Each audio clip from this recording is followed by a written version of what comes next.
All right, good morning, everyone.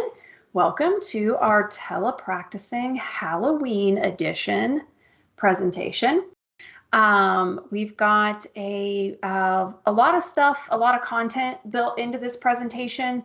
So some of it we're going to present live, and some of it we're going to, when you get the presentation, you get to access it via Teams, or when they send it out, then you'll be able to interact with some of the links that we included or watch some of the videos or whatever you want to do for reference. So today it's myself and Tracy Toman, who I know many of you have met before, and we also have a guest celebrity presenter, Annika Lafferty, who's going to show us a couple of things as well. So my first slide is already going to foil my plans. Hold on one second.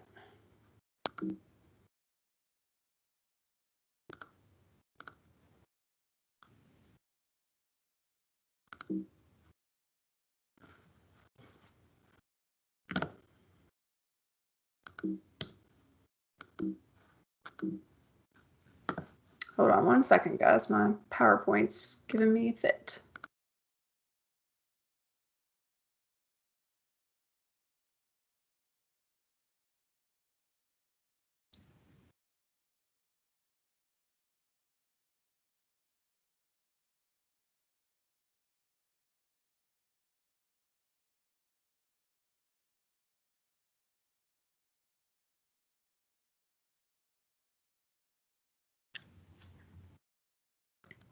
All right, hold on, Libby. I've got to log out and log back in real quick. Okay.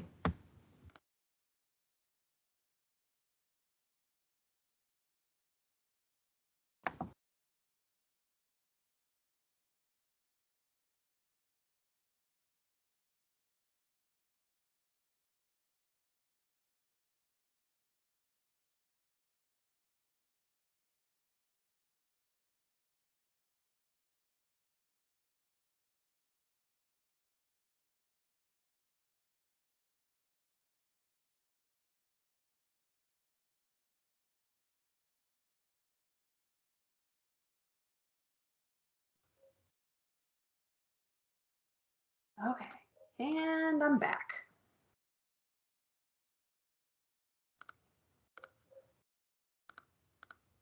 All right, can you hear me, Libby? I can hear you loud and clear. My apologies. My PowerPoint just decided it was going to freeze up. So that's what they do sometimes. That's right. Okay, so back to what I was saying. My first slide is going to immediately foil my plan this morning, but that's okay. You'll learn something anyways. So I wasn't able to share the PowerPoint presentation the way I wanted to. I'm guessing it's because I'm a guest in this team. But I want to show you all something for the future if you all are sharing PowerPoint presentations or you're sharing things with your students or other teammates.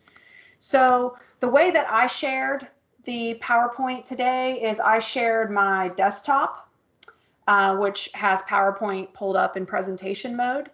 But what you can do is you can also share PowerPoint as a file. And I'm guessing, like I said, because I'm a guest on this team, it doesn't allow me to embed a file, into this team to share. That's probably a guest permission that they have turned off.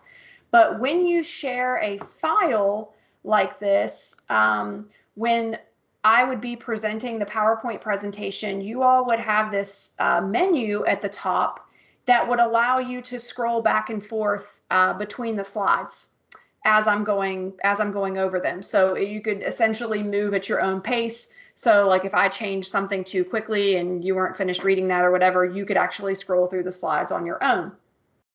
I can also disable this feature by clicking on the eye here. So if I would click on this eye, it would then disable the feature where you could move through the slides on your own, and I would make you stay on my pace. So just a little trick with Teams and PowerPoint. Again, if you want to do that, all you have to do is select a file, or you can browse a file here to select instead of just sharing your desktop or window. Okay, so there is our fun PowerPoint trick of the day. Okay, I'm going to move through these next couple slides really quickly because I want to be able to get to some of the bigger content. So as a recap, you guys can look these over. These are things that you need to have for telepractice, a good way to get yourself set up. Kind of the outline for today, what we're going over, troubleshooting technology, invisibility and screen sharing, PowerPoint and Teams, apps, remote access, annotation. So as you can see, as requested, this PowerPoint is very Teams and telepractice driven. So what can we do? What can we not do in Teams right now? And what are some workarounds for some things that we might be struggling with that you really want to do in Teams? So let's go over real quick some equipment on the therapist end. This is ideal setup. So you'd obviously have a computer to run Teams. If you're going to use external content, such as an iPad or some apps, you'd have an iPad and a browser on either computer or your iPad to share web content. So I've gotten a couple of questions about what if my student is having trouble connecting? So I included a couple of slides in today's presentation to address that. We'll go over them real quickly. These are some of the things that we do that we kind of troubleshoot right off the bat. These are all screenshots from an iPad because I know lots of the students in the state are on one-to-one devices and a lot of those are iPads. So does the child have an internet connection? This is how you can walk through to see if that's the case, if they have a way to connect, where you find the appropriate screens to see if they're connected. The next thing that often happens, I know a lot of your counties have device management programs such as Jamf or something like that, that they can remotely control and update those student devices, or that's also the place where they can limit what they can go to or what they can access. But especially if you're running Apple products, one of the biggest things that you can do is make sure they're updated. It's almost like if they're not updated, they're not going to work properly. So you want to try and make sure your equipment and their equipment is updated. I imagine if your county is running a device management system, they have automatic updates installed on those devices, but just something that you can look for. And then if you have an unknown cause, these are things that we kind of work through first. About 8 times out of 10, we can solve a problem with these things. The old-fashioned shut it down and restart. Does the app need updated? Or documenting a way that you can connect with the family to troubleshoot issues in the event that you're working on that piece of equipment and you need to talk to that family while you're walking them through how to work on that piece of equipment, making sure you have a way to connect with them. So going over that real quickly.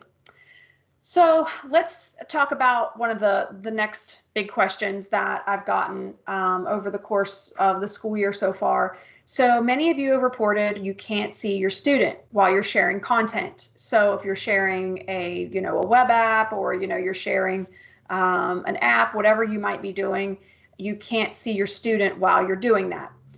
There is a workaround for that. So I included this little response from, this is a Microsoft forum directly from Microsoft about this exact issue. And the short answer to this is no, you can't do it if you're running off of a single computer. There is a workaround.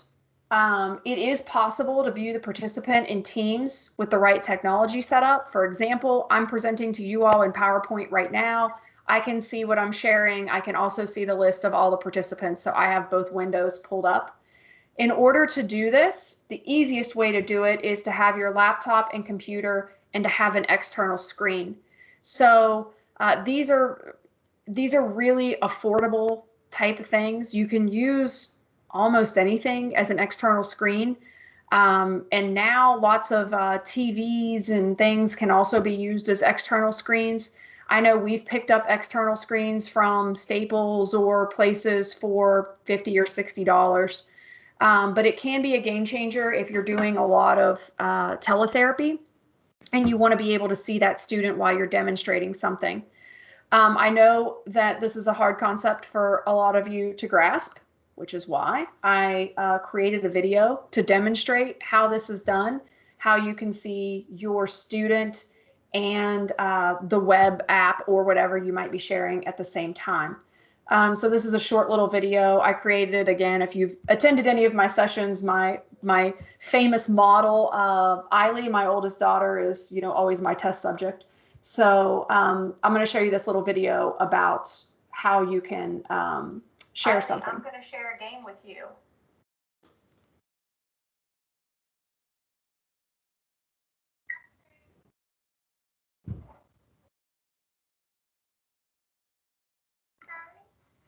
Did you see my game? Yeah. Okay. Listen, I want you to show me a good S sound.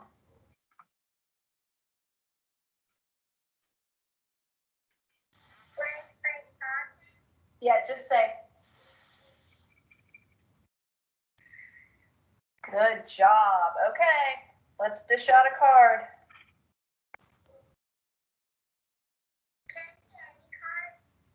Yeah, actually. Okay, so you can see my setup here this is my laptop, the one that Eiley's on. And then I use my laptop for my student because if you can see this little green dot right here, this is my camera. So when I'm interacting with my student, I always want to be looking at the camera. If I would put Eiley up here on this external screen, then it always looks like I'm looking to the side and I'm not looking at my camera. So you guys can see that sometimes. I can actually demonstrate that for you right now because I'm set up that way at the moment. So if I'm looking at you all as I have you all as participants on my screen, or if I'm looking at my secondary screen, then you can see you're only really seeing the side of my face, or I'm looking in a direction that's not looking at you. So that's why I always have my content on my external screen, because I don't have a camera in that screen. So in this instance, you can see I've got a web app pulled up here. I've got Eiley on my screen right here, and we can interact and share and play this game. And yet we could also be working on what I was demonstrating here, which is the S sound. So I'm not trying to, cost anybody, more money in purchasing external screens or anything like that. But this is a workaround if it's something that, is a capability for you, or you're doing a lot of teletherapy, it might be a good idea for a setup.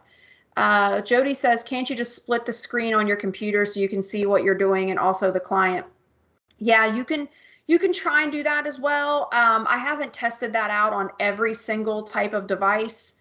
I run a MacBook Pro, so you can split the screen on there. But my MacBook Pro, if you can see it here in the picture, is a 13-inch screen. So it's a smaller MacBook Pro. So if I would split this screen in half, Eiley is now on this half of the screen. And sometimes I realize that might be a little small for you all if you're looking for specific sound placement or you're looking for something specific. So if your computer has that capability where you can split screen, then that's also possible. But I demonstrated it this way, so you'd have a pretty good screen size to be able to see your student. So you're not down on 6 inches of screen trying to determine whether they're making a good R sound, if that makes sense, Jody. Okay. So let's move on to screen sharing. So this is another area that I know has been an area of concern when using Teams. So can you share an iPad, and can you share your iPad screen on Teams? So you can do this. And the easiest way to do this is what I'm going to demonstrate to you. So what you would do is you would join your Teams meeting on both of your devices. So if you're sharing an iPad, you're going to have your iPad joined to the same Teams meeting that your computer is on. So in essence, if you have a student also on that meeting, you're going to have 3 participants: you, your iPad, and the student. Okay? So you're going to share the screen on your iPad, and I have a video describing this as well. And it's going to ask you to broadcast your screen. It will count down, and then you'll be able to see your iPad screen on your Teams meeting. So let me demonstrate this for you as well, so you can see how this works.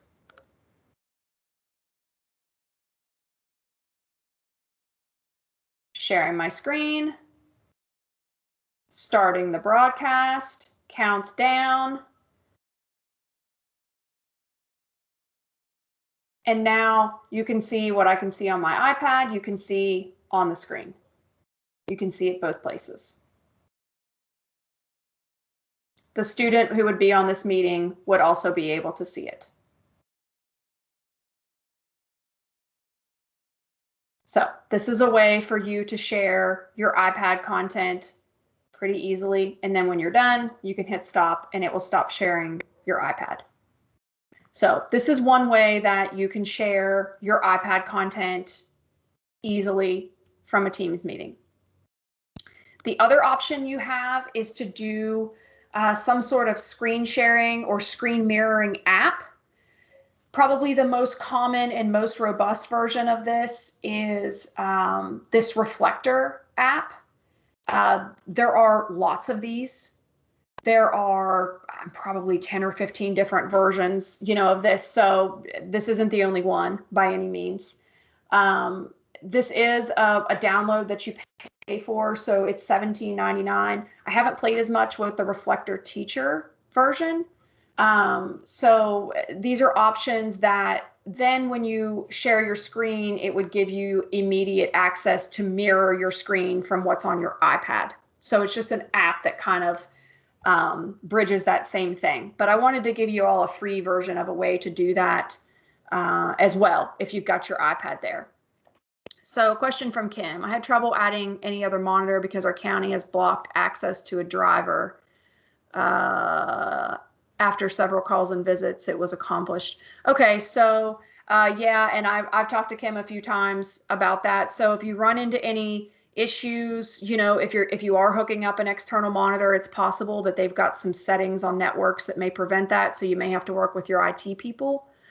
And then Shannon, I was joining Teams with both my laptop and iPad. Then one day the iPad just stopped screen sharing. I tried to troubleshoot and still have not been able to resolve it. Any suggestions? Shannon, I can probably work with you. We could probably hop on Teams and I could figure out maybe what's going on there. I'm not sure without maybe looking at it. So, and then Rebecca says, Let's View is a free app for screen mirroring. Yeah, so there are several. There are lots. If you just Google search screen mirroring apps, you'll find probably 10 or 15. So if you guys as a team or your team find something you like, then, feel free to use it. I just shared this one because this one's pretty popular and, also pretty established and pretty easy to use. When you get these presentations, anything that you see here that I've got down at the bottom, these are all live links. So you can, click these links and, interact with this presentation. Also planning for a session. So many of you have mentioned that you're having trouble, kind of getting organized and planning for your teletherapy sessions to have everything ready between students. If you're got not very much time, kind of that flow between finishing up with a student, getting ready for the next student, and then being ready. If you have all of your tabs actually open as their own tab, so when you're preparing for the session, you can see I've got 3 Google Chrome tabs open here, one for Boom Cards, one for Vooks, and one for Ultimate SLP, which was just an example of someone, gave me when I took this screenshot. Then you can share each one of those independently. So you can even open them in order, like that. If Boom Cards was your first scheduled activity or your first planned activity, then, there you go. You can pull that up.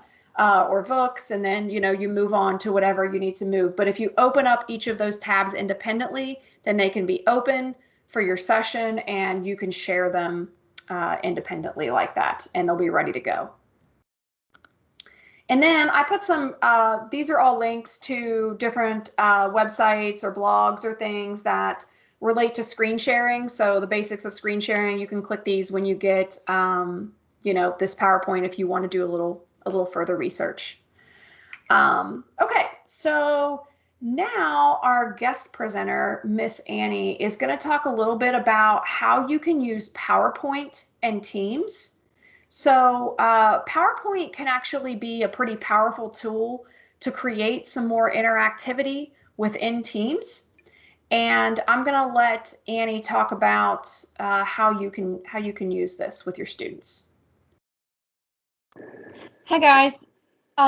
So I'm an occupational therapist, and I have been using the interactive PowerPoints a lot for handwriting and things like that, because we also don't really have the annotate feature on Teams where, I can write on things or they could write on my screen. I've kind of found a workaround with that with PowerPoint, because you can annotate PowerPoint and you can draw on PowerPoints. So if I can share my PowerPoint with them, I can draw on it, or they can draw on it if they upload it or they download it. So I can easily scan or take pictures and upload pages that the kids are used to.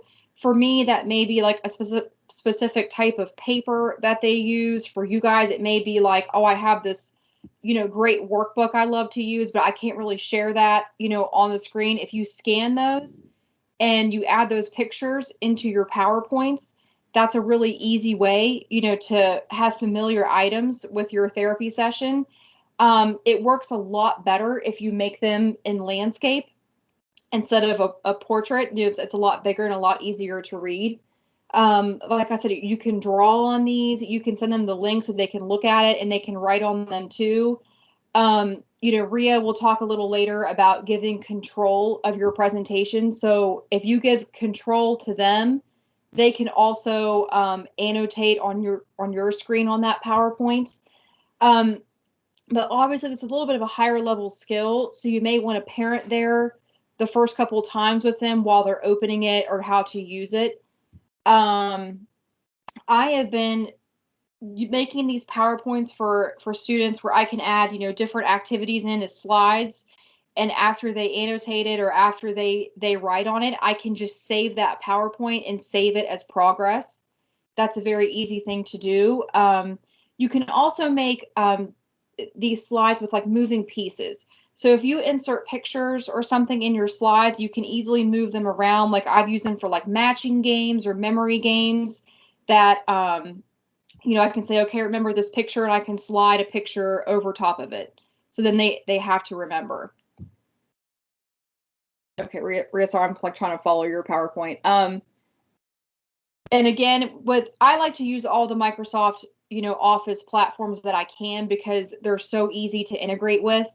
So you could easily share this presentation, to your student, or share it with a parent. They can open it and they have it there with them, the same as you do, or they could share their screen with you while they're interacting with it.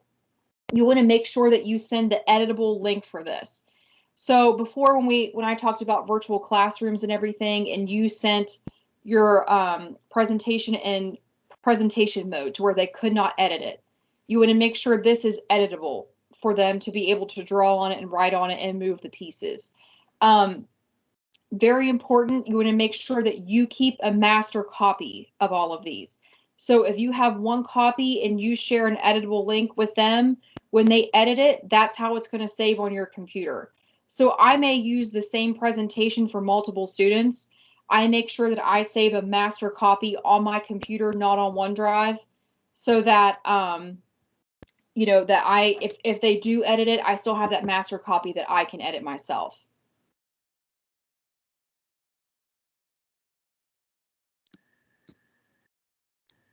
And again, you can draw on these presentations. They can draw on them. If you want to say, okay, I have, this big screen, let's pull where this is, or let's put an X over that, or a square over this. If you have your screen in presentation mode, there in the bottom left-hand corner, I showed how it pops up whenever you're in presentation mode. Obviously, you have a little pin there that you can still annotate and you can still draw on it even when you're in presentation mode, or you can highlight, or whatever you need to do.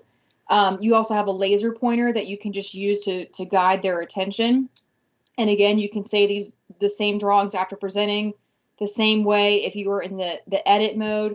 And we can also save these for progress and tracking progress with our teletherapy. So the other thing you can do is I've found these kind of digital interactive PowerPoints online, and you can just download them as files. And you can see there where it's still a PowerPoint presentation. And I can add little hyperlinks to other PowerPoint presentations or other slides in the same PowerPoint. So if I have this little cool fall-based movement story that they can click through, and I may put like a little leaf in my virtual classroom, when they click on that, it's going to hyperlink them to that PowerPoint. So then they can go through that PowerPoint, and we can go back to our virtual classroom and go to the original PowerPoint. And then let's say on slide 3, I have a little activity where I want them to put X's on all of the leaves. I can put a hyperlink to in my virtual classroom. Okay, on the pumpkin, that's going to link you to slide 4. You know, those hyperlinks, whenever you add those onto your virtual classroom or whatever you're using, if you're using PowerPoint, you can link it to almost anything. And like I said, you can link it to slides in that same PowerPoint or a whole nother PowerPoint presentation itself.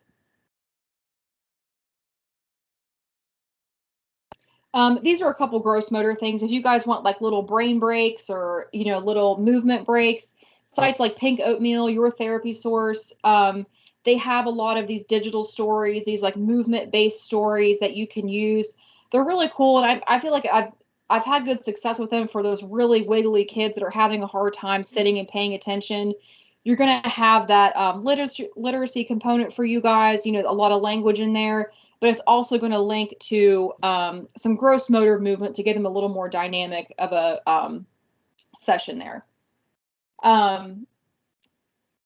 Yeah, I think I have an example of, so this is what I would use for like a one that I can move pieces. Obviously, this is just the presentation, so I can't move them. You can see all those boxes up there. I may say, okay, well, I want you to drag, you know, the yellow box over the low letters. So they would come up here and drag that box over the P. And then you can see here we have our short letters here. Okay, drag the green boxes where the short letters are, you know, which of these letters are short letters. So just an example how we can make PowerPoint really interactive, a little more dynamic than just showing them a screen, and we can get a little movement on there.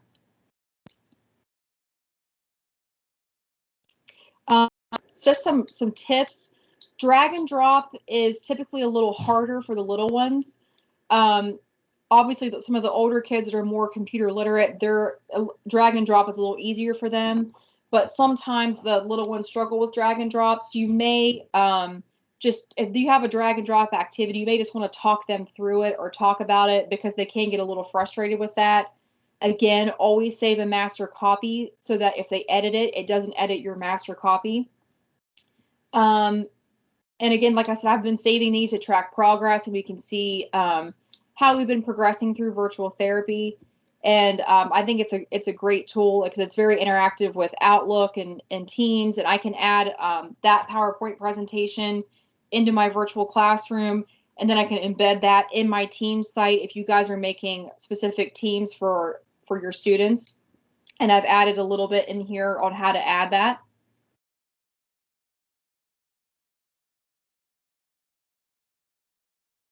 Let me see, Rhea. Okay, yeah. Sorry, it's a little bit lagged for me. So again, just like how we did that virtual classroom a couple presentations ago, where I can embed that presentation into my team site, you can do the same thing with these editable PowerPoints on that same team site, where you can change them every week, or you can have different channels, you know, for different activities. But you do that the same way that you do the virtual classroom PowerPoints. And one of the things we could do, if you haven't ever seen any of the work Annie presented on virtual classrooms or any of those things, I believe those presentations are all available. That you can go back and look at that and see how that's done. We can also share in the telepractice resource team just some of those sample PowerPoint presentations, so you can see how you can click on things and how they link to other things, and you can see that live. Or we can create a little training video, you know, whatever you guys think that you need just wanted to put the bug in your ear that PowerPoint is a very powerful tool in not only planning for your sessions. So, I mean, you could create a PowerPoint for Billy and Johnny and Sarah, and every PowerPoint has certain worksheets or certain tasks that you want them doing, and you can prepare those on your, during your planning time, or, however that's, working at your school or in your county. So it's a way for you to not have to plan on the spot in, I've got to pull all these tabs up in the 4 minutes I have between these kids. So it's a way for you to kind of pre-plan and have some things ready and be able to research and add those worksheets or scan those files, or, have those things ready to go. But it's also a way that when you save a master copy of those, that you can use things that apply to multiple students. You don't have to reinvent the wheel for every student. If you've got 4 students that are all on the same level of the same sound, then you can use those same things, drag and drop those slides, into those kids, presentations. So there's kind of a workflow to that for sure once you get used to it. But, we'd be glad to provide any additional, resources on that if anybody's, looking for that. Yeah, I feel like, PowerPoint is such a dynamic tool, and I feel like everyone's a little bit intimidated by it, but really it took some time, like to make my first few virtual classrooms or to make the first couple of presentations where I'm going through and using interactive stuff. That took a minute to kind of get over the hump with it. But once you do, you already have them made, so you could as easily, delete this link and add a new one for next week, or, just delete this slide and add, the next level worksheet the next time. So once you kind of put the time in for the first time and make those, it's so much easier to move on and to keep doing them week by week. And like Rhea said, it's just really so much easier to plan. And of course, we've seen things have already gone wrong with this presentation.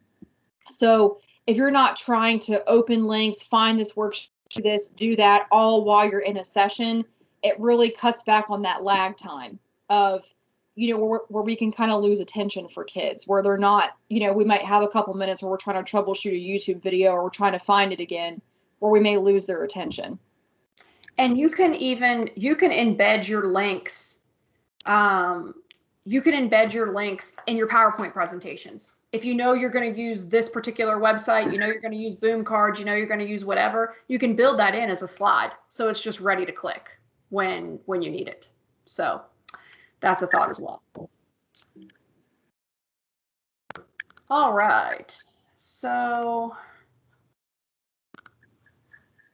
let's move on here. I'm not going to show this video, but I included this in here because I know, well, you may not think this, but when you see us present this information, I know some of it may be overwhelming, and you may be thinking, how in the world do you teach yourself how to do that? I don't have that kind of time. I am not, and probably will never be, a Microsoft expert, but when I need to learn something, I start looking for those resources on how am I going to start to teach myself this skill or this program or whatever it is. And this guy, if you click on this, he does a whole bunch of Microsoft really short videos on how to do things, and he explains it really well. And so when you click on him, I forget his name, but when you click on him, it'll bring up, his page and, all of his other videos, because he has videos on tons and tons of ways to do things in Microsoft programs. So you can look at that one at your leisure. Okay, interactions with apps and teams. So this is also something that I've gotten a lot of questions about. Those of you who are used to using other platforms that may allow your student to be interactive with an app that you share, you cannot do that in Teams right now. When you give the student, or when you share that iPad app, there isn't a way for them to make selections like you can on the touch screen when you share it. So you want to prepare for that in advance. There are ways that you can get around that. You can, like if you're doing a matching game, you can number, your columns, or, in PowerPoint, you can edit and number those columns so they can choose numbers 1 and 3, or, whatever it is. So there are some ways around that. And you've seen me demonstrate that a little bit in other presentations if you've seen them. Other options for interactivity, you can use Microsoft Whiteboard. I will tell you that the app version of Microsoft Whiteboard, like the one that you would download on your, kind of home screen, is more interactive than the one that you just share within Teams. So if you're going to look for the most opportunity, or your best opportunity, I should say, for using Microsoft Whiteboard, download that app version and use that one. And then we talked about interactivity within PowerPoint. So we sort of scratched the surface of how to do that. Remote access in Teams. So this is the ability to give someone else control of your screen and being able to interact with something that you're sharing. We've gotten a lot of questions about this. It is possible to request or grant remote access in Teams. You cannot generally do this when an iPad is involved. So this would have to be something where you're sharing just content within your computer. And if you're working computer to computer, you can give remote access, which will give your attendee the ability to interact with your screen. This falls apart a little bit more as your student works on a tablet or a Chromebook or some other device entirely. This is the most reliable and consistent when you're working computer to computer. And I mention this because I've gotten a lot of questions about this, but I also realize that this isn't going to be possible in a lot of your remote learning situations because most of your school issued devices are tablets or Chromebooks or things like that. So I wanted you to know this is possible. So if you are working in the right kind of situation, you can play with this. If you're working with your telespeech buddy therapist, you'll be able to see how this capability works. But do know that it gets more and more limiting the more and more limiting your student's device is. I also included a video here. This is a video on remote access, which outlines it really, really well. And ironically, this is also a speech therapy video. So, it's kind of helpful that you can see that, this activity was designed for speech therapy as well. So you can watch that as well when you want to. Okay, annotation in Teams. So this is another question, the same as we're giving remote access. There's been questions about, can our students annotate a screen that we share? Can they annotate a worksheet that we share? Currently, Teams does not have their own built-in annotation feature. So if you're used to using some other platforms that had a built-in annotation feature, like within that video conferencing platform, then you knew how to do that within that platform. Teams does not have their own built-in annotation feature outside of the whiteboard feature. You can do some interactiveness within whiteboard, but you cannot do it anywhere else. Also, another video about annotating in Teams. I haven't actually tried what this guy is, my pal who does the Microsoft videos. I haven't actually interacted with this myself, but I wanted to include this in case anyone wants to look at this later. There is a workaround to annotation. So, and that's what Tracy is going to present on a little bit, some extensions that you can use in Google Chrome to make your screen or give yourself the ability to annotate a screen. So, we'll talk about that next. But one thing I want to mention here, some of these capabilities that I've just kind of breezed through, remote access, annotation, giving someone control of your screen, most of these features are controlled in the admin center of Microsoft 365. So your, main 365 coordinator, if the right settings aren't enabled, it's not going to give you the ability to do these things. So you want to make sure with your IT people or whoever is working, with those accounts, that you have the right settings enabled for guests or to be able to, give remote access. I've been able to play with these, within our own Microsoft 365 account, because obviously I'm the admin. So I know, when you turn something on, this is what it does. When you turn something off, that's what it does. But you guys with your K-12 email addresses are going to have to meet with your IT people if you're running into issues or you're not able to see something. And then I'll address questions here in just a second. But these are things to check out later. So these are just little blogs, websites, different things that, you can check out later, little resources. So one is creating a private team for students. So there are some therapists and some teachers out there who have private teams created for each of their students or each of their clients. They do that to be able to, again, pre-prepare for sessions and things like that. There are some apps that you can integrate within Teams. There's some extensions that you can look at. The Annotate the Web Chrome extension, Epic Pen. These are extensions or apps that you can use that will give you the ability to annotate your screen if you're sharing something with a student. And Annie and I actually tested out the Annotate the Web Chrome extension earlier, and we were able to successfully do that computer to computer. We haven't tried that with an iPad or anything like that. We always try and, troubleshoot that with as many devices as we can. But I wanted to include this here in case you guys wanted to look at this later.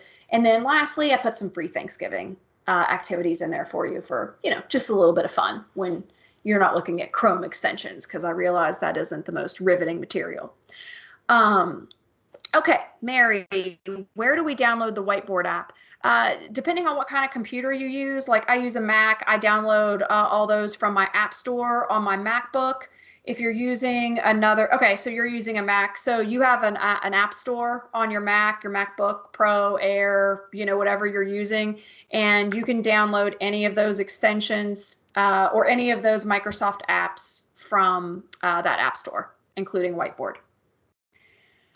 Okay, so I am going to give the floor to Miss Tracy, who's going to talk about a couple of additional options for annotating, which are WebPaint and Jamboard. Awesome. Thank you. Can you hear me all right? Can Yep. you hear me? Oh, okay, great. Awesome. So thank you both Rhea and Annie for looking at Teams and PowerPoint. These are just a couple of extra things to kind of work around Teams. I stole these from my fiance, who's a special education teacher, and she's doing ESY over the summer through Teams. So I started incorporating them this year in my sessions. So one of these is WebPaint and the other is called Jamboard. And they're both things that you can do directly in your Chrome internet browser. So let me see here. Yeah, great. So the first thing that I want to talk about is WebPaint. So it's a free download in your Chrome browser that will allow you to write directly on websites. So this is your workaround for Annotate. We've talked about how it can't be done or it can be a little tricky in Teams at times. So this is very similar to Annotate, but you do it right on your internet browser instead of through Teams. So when you're sharing your internet screen, you can write on it using Chrome itself. So you'll just Google WebPaint extension. I would include Google so that it brings up the Chrome Web Store. Otherwise, there are a lot of sites that pop up that review WebPaint or they talk about ways to buy it in other browsers. But if you're using your Chrome browser and not Firefox or Safari or something like that, you can literally just Google it and download it. So you'll add Chrome, you'll add it to Chrome with that like blue button. And then when the little black box pops up, like at the bottom of this slide, you'll add the extension. And there are many extensions, like Ria was talking about a little bit, that you can add to Chrome. I have one that I can do a watch party with my friends in Netflix. So we all watch Netflix together and you can have a running chat at the same time. It was really helpful during quarantine. But there are many, many extensions you can download to customize your mouse and make it a bigger cursor. You could turn it into an actual mouse. You can kind of get lost down the rabbit hole with extensions, finding different options. So I found this one to be very helpful, and then we'll talk a little bit more about Jamboard. But this one I thought would be good for the annotate. So after you've added that web paint extension, and again, it's totally free, you can just go to any site in your Chrome browser, which, let me backtrack for a second. If you only have Safari or Firefox or Internet Explorer, if we're really old school, you can Google in any of those for Google Chrome, and that's also a free download, and then you can use that as your internet browser. So I'm not sure, some people are on Macs, some people are on PCs, some don't automatically have Chrome downloaded as your web browser, but that's an easy download to get. On all the Chromebooks, it should be the automatic go-to internet browser. So anyway, after you have that downloaded, you can find your web paint extension in the puzzle piece. So if I was in Boom cards, like I have here, the Boom Learning, and I wanted to do a sequencing activity, there would be a story about a rainbow, and I wanted to underline certain parts of the story to highlight the key events for sequencing. Up by that URL is your puzzle piece, and there you would have your web paint with its little paint symbol, and it also says web paint.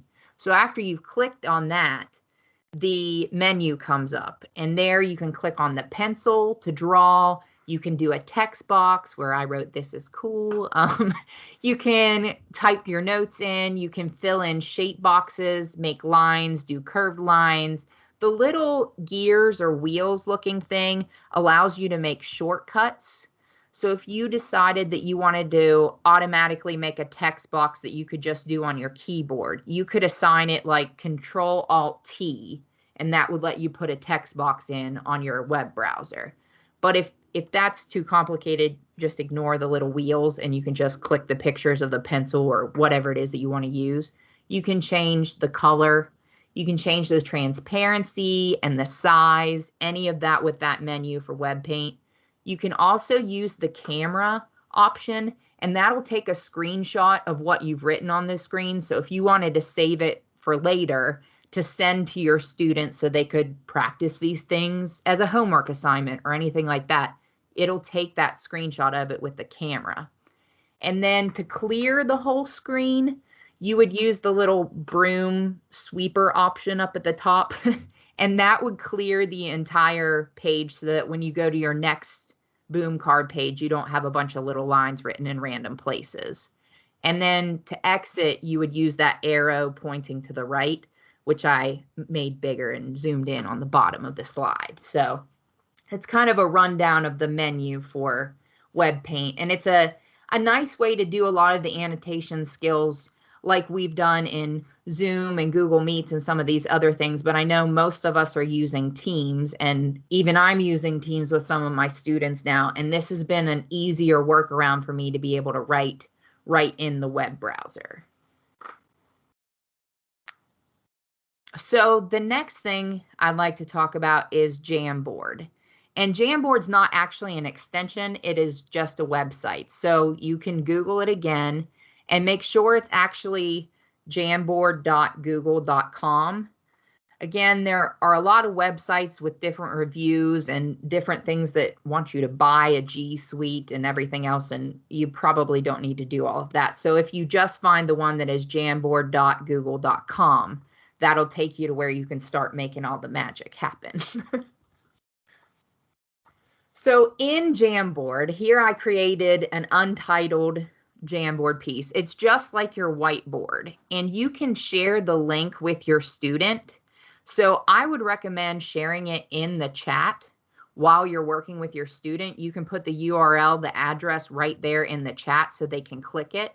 And then you both can edit this Jamboard at the same time. So it's just like having the Google Doc, but you can put pictures in it very easily. You can add stickies like Post-it notes, and they can edit it at the same time. So you can both have that link open working together. So activities that you could be doing, you could do sentence scrambles where you put different words on like the Post-it note functions that's right above that image one. And then you could have each different word and you have scrambled them and they would unscramble the Post-its into a grammatically correct sentence. Or you could give them a topic and have them just use a text box and write a sentence. Or you can make your own articulation cards using the image. So that little image bar, as you can see with this next slide, you can upload pictures from your own computer, or since it's already on Google Chrome, one of the options is it will automatically do a Google image search. So it'll pull up tons of pictures from Google Images. I just went in and said, as an example, I was going to look for F targets in mixed positions at word level. And if my student was going to do it 5 times each, I found a picture of a fan by typing in fan and then an elephant. And I could use a little marker to check as they did it each time so they can follow along and stay on task, especially for your kids that have been really struggling with this virtual learning. So I used the Post-it notes to make those little stickies to put my 1, 2, and 3 on. So they're about the same size, and just type right in them, and then just use the marker for my checks to draw on myself. So that's some examples of some different activities. Let's see here. The other thing I like to do with Jamboard is to use it as a token board, or kind of like a behavior chart. So again, for those kids that we all have that have a lot of trouble focusing during remote learning and doing these things virtual, it's really hard for them when they're so used to putting the tokens in the animal cups for each task that they're doing, or each production they're ticking off their tokens and boxes and everything else. It's really difficult for them now that we're doing things virtually. So with this like token board that I've created here, I put the number of tasks that they're doing, and then I put that many stars at the bottom. And either I can share the link with the student so that they can drag the star up to each task when they've completed it, if they're, computer savvy. But if they're not, then I just do a split screen, and I have both internet windows open on my desktop at the same time. And I share my whole desktop using that like desktop screen 1 in Teams, so that they can see my boom cards and that token board at the same time. And I would do that too if I was tracking number of productions and I knew that I was going to do this many stars for each word or something like that. So this way they can see the activity and keep on track with how many tasks they're completing before they get that reward. So after my kindergarten student or my pre-K kid has finished all 5 tasks and they got all their stars, well, now we get to watch our Paw Patrol video from YouTube, or SpongeBob, or we did 3 of them, so we're going to take our little break to do a game on ABC, and now we're going to do our last 2 tasks before we get our big reward, or something like that. So sharing that whole desktop lets them kind of keep track of their activities and how they're doing. Or if you wanted to use it as a behavior chart, you could still do your like smiley face system for this is what we're doing with this task, and they've been on track, so they get a smiley face for number 1. And they weren't quite on task. Number 2 is going to be a straight line face, and number 3 they were all over the place, so now we have a frowny face. So I think that Jamboard has been really helpful for me for behavior management and for doing some like interactive things, because with the whiteboard, it's hard that you can control things or they can write things, but you can't do it simultaneously.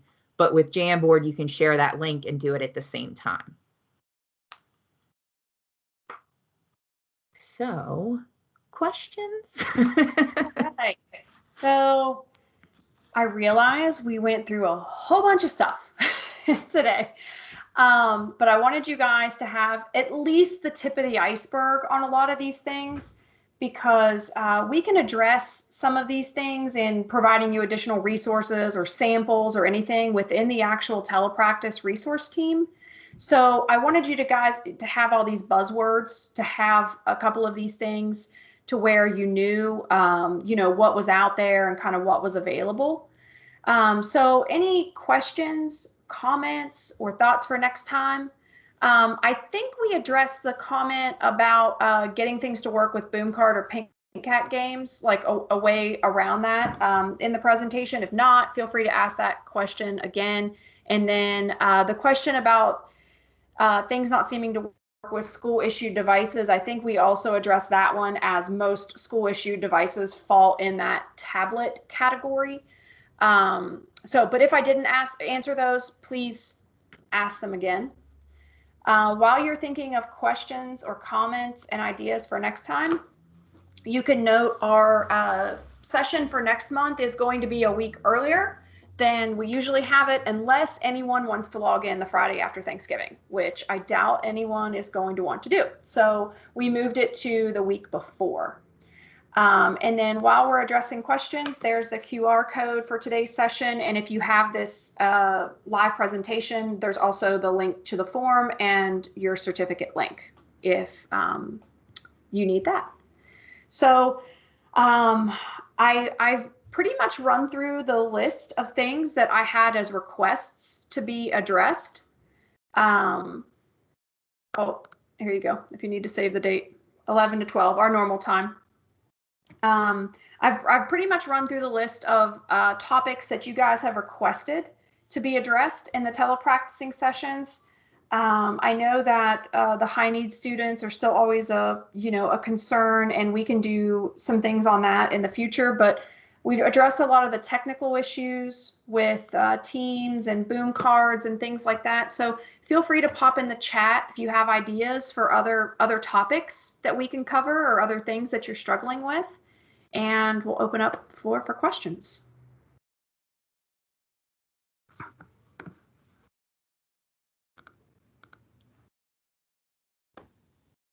This has been absolutely wonderful. Thank you so much. You answered so many of the questions that we've been getting, so we really appreciate it. And I hope that everybody sees the link either on the presentation or in the chat. If you're wanting a certificate for this presentation for professional development or licensing, complete that survey, and please make sure you use the correct email address, because sometimes they come back and it just is a lot better if I have the correct email address. So thank you all so much. This has been absolutely wonderful. There is a thing on the survey where if they have additional questions, they can ask. So I'll be sure and let you know if we have additional questions. And if you think of something that you obviously can't think of right now, being put on the spot, that you'd like to see addressed, just tag us in the telepractice team, or tag me if you come up with an idea. And you can do that by just